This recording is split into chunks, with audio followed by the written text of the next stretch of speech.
आज ही Doubtnut app download करें। Doubtnut पर होगा अब आपके सभी मैथ्स, केमिस्ट्री, फिजिक्स और बायोलॉजी डाउट्स का सफाया। बस अपने क्वेश्चन की फोटो खींचो, उसे क्रॉप करो और तुरंत वीडियो सॉल्यूशन पाओ। Download now. In this question we have given a horizontal spring block system, mass m2, spring constant k is oscillating on a smooth surface with amplitude a.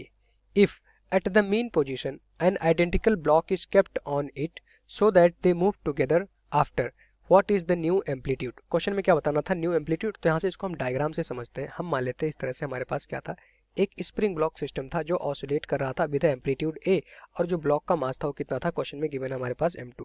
Clear हो गया? तो ये हमारा आ गया ब्लॉक का मास। ठीक, हमने मान लिया कि हमारे पास क्या था, एक ब्लॉक का मास m था जो एक स्प्रिंग से बंधा था, ये ऑसिलेट कर रहा था। ये क्या होगा? उसका इक्विलिब्रियम पोजीशन। इक्विलिब्रियम पोजीशन क्या होगा? जब स्प्रिंग अपने नेचुरल लेंथ पे होगी, उसमें कोई भी एक्सट्रैक्शन या कंप्रेशन नहीं होगा, तो हमारा क्या हो जाएगा? Equilibrium condition. तो ये हमारा स्प्रिंग था, लेट्स से ये हमारा स्प्रिंग कांस्टेंट k था, और जो ब्लॉक का मास था वो हमें m2 गिवन था। ठीक, अब अभी हम मान लेते हैं कि क्या था, अभी ना तो स्प्रिंग में कोई एक्सटेंशन हुआ ना कंप्रेशन, इट मीन स्प्रिंग अपने ओरिजिनल लेंथ में थी। तो कौन सी पोजीशन हो जाएगी? ये हमारा इक्विलिब्रियम पोजीशन हो जाएगा। ठीक, अब हमने क्या किया, इस ब्लॉक को थोड़ा सा खींच के छोड़ दिया। तो जैसे ही खींचोगे तो देखोगे स्प्रिंग में क्या होगा? एलोंगेशन होगा, तो स्प्रिंग फोर्स पीछे की तरफ लगेगा, और इस तरह से अगर इसको खींच के छोड़ोगे तो स्प्रिंग फोर्स की वजह से ब्लॉक हमारा अपने इक्विलिब्रियम पोजीशन से इधर जाएगा, और इस तरह से ऑसिलेशन हो रहा होगा इस स्प्रिंग फोर्स की वजह से।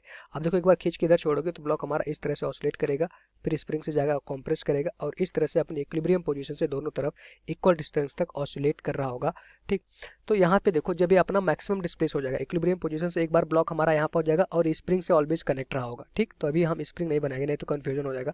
ये ब्लॉक ऐसा मान लेते हैं, स्प्रिंग से कनेक्ट करते हुए डिस्प्लेसमेंट यहाँ तक हुआ, उसके बाद उस टाइम मैक्सिमम एलोंगेट हुआ होगा, उसके बाद फिर वापस स्प्रिंग फोर्स के वजह से वो फिर से वापस अपने इक्विलिब्रियम पोजीशन पे आ जाएगा, क्योंकि स्प्रिंग फोर्स अगर डिस्प्लेसमेंट इस डायरेक्शन में होगा एक्स का, तो स्प्रिंग फोर्स हमारा इस डायरेक्शन में लगेगा। जब इधर जा रहा होगा इक्विलिब्रियम पोजीशन से, तो डिस्प्लेसमेंट हमारा इस डायरेक्शन में हो रहा है ना, तो स्प्रिंग फोर्स जस्ट इसके अपोजिट डायरेक्शन में लगेगा। तो वही स्प्रिंग फोर्स क्या करता है, बॉडी को वापस खींच के इसके इक्विलिब्रियम पोजीशन पे लेगा, और इस तरह से क्या कर रहा होगा? ऑसिलेट कर रहा होगा। कोई बॉडी ऑसिलेशन करती है, इसका मतलब क्या होता है कि अपने इक्विलिब्रियम पोजीशन से दोनों तरफ इक्वल डिस्टेंस तक क्या कर रही होगी? हमारा मोशन कर रही होगी। तो एम्पलीट्यूड क्या होता है? इक्विलिब्रियम पोजीशन से जो बॉडी मैक्सिमम डिस्प्लेस हो सकती थी, उनके बीच की डिस्टेंस हमारा एम्पलीट्यूड होता है। तो अगर कोई बॉडी ऑसिलेट कर रहा है तो एम्पलीट्यूड क्या होता है? हमारा मैक्सिमम डिस्प्लेसमेंट होता है। किसके बीच में? इसको कहते हैं एक्सट्रीम पोजीशन। ए होता है इक्विलिब्रियम पोजीशन, उनके बीच में जो डिस्प्लेसमेंट होगा उसको हम कहते हैं एम्पलीट्यूड। क्लियर हो गया?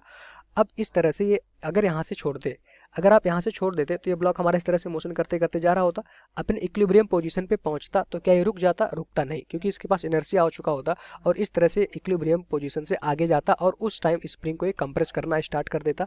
तो जब ये इक्विलिब्रियम पोजीशन पे पहुंचा था, तो क्वेश्चन में कह रहा है कि आइडेंटिकल सिमिलर ब्लॉक इस पे एक और ऐड कर दिया जाता है। तो जब ये ब्लॉक हमारा मोशन करते हुए देखोगे, ब्लॉक हमारा यहाँ पहुंचेगा, स्प्रिंग से बंधा होगा, अभी इस तरह से जा रहा होगा, ये उसकी इक्विलिब्रियम पोजीशन थी। जैसे ही इक्विलिब्रियम पोजीशन पे पहुंचा होगा, तो हमने क्या किया था कि उस पर एक ब्लॉक रख दिया, और तब हमसे पूछ रहा था कि अब इसका एम्पलीट्यूड बताइए। तो जैसे ही ब्लॉक रखोगे तो पहले कितना एम्पलीट्यूड था? अगर देखो, पहले इनिशियली जब एम्पलीट्यूड ए था, ठीक, जब ब्लॉक रखोगे तो हमने मान लिया कि अभी इतने ही दूर में घूम पर रहा, एम्पलीट्यूड कितना हो गया? ए डैश। ठीक, ये हमारे पास जो न्यू सिस्टम था, अब दोनों ब्लॉक एक साथ चलेंगे, इनका मास कितना हो जाएगा? एक मास m2 था, तो अब इस पूरे सिस्टम का मास कितना हो जाएगा हमारे पास? 2m2, और वो हमारा इक्विलिब्रियम पोजीशन से हमने कहा इतना ही डिस्प्लेस हो सका, तो उसका एम्पलीट्यूड कितना हो गया? ए डैश। पहले एम्पलीट्यूड कितना था? ए, जब एक सिंगल ब्लॉक था। क्लियर हो गया? तो हमें ए डैश की वैल्यू फाइंड आउट करनी थी। क्या फाइंड आउट करना था? ए डैश की वैल्यू। तो यहाँ से हम देख सकते हैं कि यहाँ पे जो एक फोर्स लग रहा है वो हमारा क्या है? इंटरनल फोर्स, स्प्रिंग फोर्स, उसको हम कह सकते हैं हमारा इंपल्सिव फोर्स था। तो हम कह सकते हैं यहाँ पे हमारा मोमेंटम कंजर्व होगा, तो हम मोमेंटम कंजर्व करेंगे। तो यहाँ से हम मोमेंटम कंजर्व आ रहा है, कह सकते हैं initial momentum is equals to क्या हो जाएगा हमारे पास? Final momentum. तो इनिशियली हमारे पास ब्लॉक क्या था? कहाँ पे? इक्विलिब्रियम पोजीशन पे हम मोमेंटम कंजर्व करेंगे। ठीक, ये हमारा हो जाएगा फाइनल मोमेंटम, और यहीं से अपना हम आंसर निकालेंगे। अब देखो, जब ब्लॉक हमारा क्या था? सिंगल ब्लॉक था। अभी हम सिंगल ब्लॉक की बात करते हैं। सिंगल ब्लॉक था, अभी यहाँ पे इसको हटा देते हैं। जब सिंगल ब्लॉक था, ये मोशन कर रहा होगा, तो यहाँ पे हम मान लेते हैं अपने इक्विलिब्रियम पोजीशन से दूर की तरफ जा रहा था, तो उसकी जो वेलोसिटी होती है, मैक्सिमम वेलोसिटी होती है, इसे हमने मान लिया v, और उसकी वैल्यू क्या हो जाएगी हमारे पास? a into omega. ए क्या था? एम्पलीट्यूड, और ओमेगा क्या था हमारे पास? Angular velocity. ठीक, तो यहाँ से आगे हमारे पास v इक्वल्स टू हो गया a ओमेगा। अब वैल्यू पुट कर दोगे तो इनिशियल मोमेंटम, इस ब्लॉक का मास m2 था, तो उसको हमने m मान रखा है मास, तो इनिशियल मोमेंटम कितना हो जाएगा हमारे पास? m into we. जैसे ही हमारा इक्विलिब्रियम पोजीशन से पार कर रहा था, कहाँ पे मोमेंटम आप लगा रहे हो? इस इक्विलिब्रियम पोजीशन पे। तो जब ये इक्विलिब्रियम पोजीशन पे इसके पास वेलोसिटी कितनी थी? a omega. कोई बॉडी अगर ऑसिलेट करती है तो इक्विलिब्रियम पोजीशन पे उसकी वेलोसिटी कितनी होती है? a into omega. ठीक, ये तो हमें पता ही होगा, इक्विलिब्रियम पोजीशन पे इतनी मैक्सिमम वेलोसिटी होती है, तो m इंटू वी हो जाएगा इक्वल्स टू। अब फाइनल मोमेंटम, अब फाइनली क्या हुआ होगा, अब आप इसको हटा दीजिए। फाइनली अब क्या होगा कि इस पे आपने एक और ब्लॉक डाल दिया है, जब इक्विलिब्रियम पोजीशन पे पहुंचा था तो इस पर आपने एक और ब्लॉक डाल दिया था, तो उसकी वेलोसिटी अगर देखो तो क्या हो जाएगा हमारे पास v डैश, और उसकी वैल्यू क्या हो जाएगी हमारे पास a dash into omega dash, क्योंकि अब उसका एंगुलर वेलोसिटी भी चेंज हो गया होगा, एम्पलीट्यूड तो अब इतना a डैश हो गया था, ठीक। तो अब देखो हमारे पास हो गया m into V dash, clear हो गया। अच्छा, मास कितना हो जाएगा हमारे पास 2m हो जाएगा, क्यों 2m हो जाएगा, क्योंकि सिमिलर मास आपने लगाया है, तो इनका जो नेट मास हो जाएगा हमारे पास 2m हो जाएगा। ये हमारा आ गया मोमेंटम कंजर्वेशन। v की वैल्यू पुट कर दीजिए। इनिशियली v कितना था हमारे पास a ओमेगा, जब सिंगल ब्लॉक था, स्प्रिंग से ऑसिलेट कर रहा था, इक्विलिब्रियम पोजीशन पे उसकी वेलोसिटी कितनी थी, a ओमेगा। जैसे ही आपने ब्लॉक सिमिलर ब्लॉक उसके ऊपर पुट किया तो उसका टोटल मास कितना हो गया हमारे पास 2m इंटू वी डैश। तो जब वो इक्विलिब्रियम पोजीशन पे हमने ब्लॉक रखा था, जब इक्विलिब्रियम पोजीशन पार कर रहा था उसको हमने कहा वी डैश वेलोसिटी से इक्विलिब्रियम पोजीशन को जस्ट पार कर रहा था, तो उसकी वेलोसिटी कितनी हो जाएगी हमारे पास a dash into omega dash, ठीक। अच्छा, अगर स्प्रिंग ब्लॉक सिस्टम है तो ओमेगा की वैल्यू कितनी हो जाती है, ओमेगा इक्वल्स टू हमें पता है कि उसकी वैल्यू क्या हो जाती है हमारे पास, तो उसकी वैल्यू कितनी हो जाएगी हमारे पास k बाई एम, ठीक। तो अगर मास हमारा m होगा और स्प्रिंग कांस्टेंट k है तो ओमेगा की वैल्यू कितनी हो जाती है k बाई एम। तो ये ओमेगा हो गया। अगर ओमेगा डैश की वैल्यू कैलकुलेट करोगे तो स्प्रिंग कांस्टेंट तो k सेम ही रहेगा, k ही रहेगा, बट उसका मास कितना हो चुका होगा 2m, क्योंकि आइडेंटिकल मास एक आपने और वहाँ पे उसकी मीन पोजीशन पे पुट कर दिया है। वैल्यू पुट कर दीजिए, तो m into a into omega, ठीक। ओमेगा की वैल्यू कितनी हो जाएगी हमारे पास रूट k बाई एम, यहाँ पे पुट करोगे इक्वल्स टू यहाँ पे आ जाएगा हमारे पास 2m। a डैश की वैल्यू हमें फाइंड आउट करनी थी, ओमेगा डैश की वैल्यू आ जाएगी हमारे पास एक ही अननोन, अब यहाँ पे बचा सिर्फ क्या a डैश, तो उसकी वैल्यू आ जाएगी हमारे पास k बाई 2m, क्लियर हो गया। तो यहाँ से देखो हमें इसको सॉल्व करना है, एक m से m कैंसिल हो गया, ठीक। अब यहाँ पे अगर a डैश की वैल्यू देखो, a डैश इक्वल्स टू आ जाएगा हमारे पास a into root k by M divided by, यहाँ पे आ जाएगा हमारे पास 2, क्योंकि यहाँ पे 2 बचा होगा, और उसकी वैल्यू क्या हो जाएगी हमारे पास रूट k बाई 2m, ठीक। अब यहाँ पे देखो root k by M cancel हो गया, ठीक। तो यहाँ से अगर देखो इसकी वैल्यू कितनी आ जाएगी, a डैश इक्वल्स टू आ गया हमारे पास a इंटू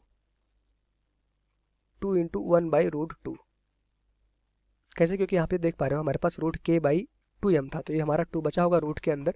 अब यहाँ पे हमने क्या किया, ऊपर नीचे इसमें रूट 2 से मल्टीप्लाई कर दो, रूट 2 से मल्टीप्लाई कर दोगे तो आप देखो a डैश इक्वल्स टू आ जाएगा हमारे पास a डिवाइडेड बाई, यहाँ पे एक 2 पहले से था, 2 इंटू रूट 2 हो जाएगा, अगर आप रूट 2 से मल्टीप्लाई करोगे, divided by root 2 into root 2 क्या हो जाएगा हमारे पास 2, तो 2 से 2 कैंसिल हो गया। इट मीन्स कि हमारे पास जो न्यू ऑसिलेशन का एम्पलीट्यूड हो जाएगा, सॉरी, उसकी वैल्यू क्या आ जाएगी हमारे पास a बाई रूट 2, यही हमारा इस क्वेश्चन का आंसर हो जाएगा। तो न्यू एम्पलीट्यूड ऑफ ऑसिलेशन कितना हो जाएगा हमारे पास a बाई रूट 2, कब, जब आप उसके इक्विलिब्रियम पोजीशन पे, जब ब्लॉक हमारा इक्विलिब्रियम पोजीशन पे था, अगर उस पर आप एक आइडेंटिकल ब्लॉक रख दोगे तो एम्पलीट्यूड कितना हमारा हो जाएगा a बाई रूट 2। a क्या था, जब एक सिंगल ब्लॉक था, स्प्रिंग से बंधा हुआ था, अगर वो हमारा ऑसिलेट कर रहा था तो उसका एम्पलीट्यूड a था। जब वो ब्लॉक हमारा मीन पोजीशन पे पहुंचा, उसके मीन पोजीशन पे आपने एक आइडेंटिकल ब्लॉक इसके ऊपर और रख दिया, तो उसका जो ऑसिलेशन का एम्पलीट्यूड था a डैश था, उसकी वैल्यू कितनी हो जाएगी हमारे पास a बाई रूट 2।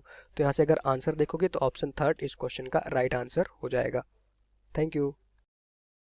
क्लास 6 से 12 से लेके नीट IIT JEE मेंस और एडवांस के लेवल तक 10 मिलियन से ज़्यादा स्टूडेंट्स का भरोसा। आज ही डाउनलोड करें डाउटनेट ऐप या व्हाट्सएप कीजिए अपने डाउट्स 8400 400 400 पर।